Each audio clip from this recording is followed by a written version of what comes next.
केजरीवाल साहब 3 बार बने हैं, आज तक घाट में कोई जल सेवा नहीं हुई है। कोई जल सेवा और गौ सेवा भी, गौशाला भी गिरा दी है। नोएडा एनसीआर न्यूज के साथ में नीरज आचार्य आज एक बार फिर यमुना तट पर आया हुआ हूँ। आईटीओ छठ पूजा तट है ये, जहां पर आईटीओ जो मेट्रो है वहां से हम सीधा यहाँ पैदल आ सकते हैं। हमारे साथ अंकल जी हैं, बाबा जी हैं। बाबा जी की यहीं पर धर्मशाला है। जी बाबा जी, क्या नाम है आपका? मेरा नाम सुनील गिरी महाराज है जी।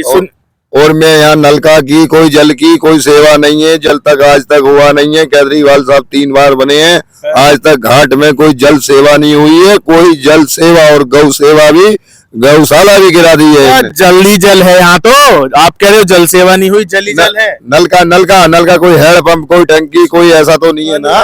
नलका वगैरह कुछ नहीं है, कुछ भी नहीं है आज तक। अच्छा जी, कोई नलका, कोई हैंडपंप कुछ भी नहीं है पानी का। मतलब यहाँ तो गौशाला भी थी पहले।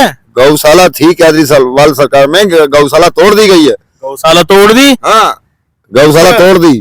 50 गाय थी, अब 10 गाय हैं। उनको चुगा के खाली पेट भर रहा है उनका खाली। अच्छा। G20 से कुछ भी नहीं आ रहा है। G20 में गाय 40 गाय चली गई हैं, उसके बाद गाय आई नहीं है। और गाय कौन सा जल पीती है? गाय ये जमुना का जल पी रही है फिलहाल, और क्या करेंगी गाय बेचारी। अरे हाँ, तो ये तो बड़ी समस्या वाली बात है। बहुत लंबी समस्या है। जैसे कहते हैं यहाँ आदमी के लिए जल नहीं है, नलका ना कोई टंकी ना कोई हैंडपंप, यहाँ कुछ भी नहीं है।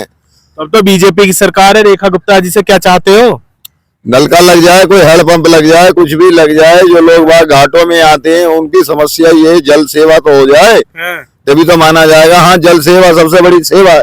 अच्छा, यहाँ मशीन लगी हुई थी, साफ सफाई कुछ पहले से यमुना जी में हुई है? सफाई तो खैर हुई है, अब सफाई का विधान चल रहा है। अब धीरे धीरे वे कर रहे हैं सफाई, ये नहीं है कि सफाई नहीं कर रहे। अच्छा, सफाई हो रही है। हाँ जी, हाँ जी। तो ये जल कैसे कम हो गया? अब तो कम लग रहा है जल। अभी जल फिलहाल वजीराबाद में बंद कर रखा है इन्होंने फाटक कोई।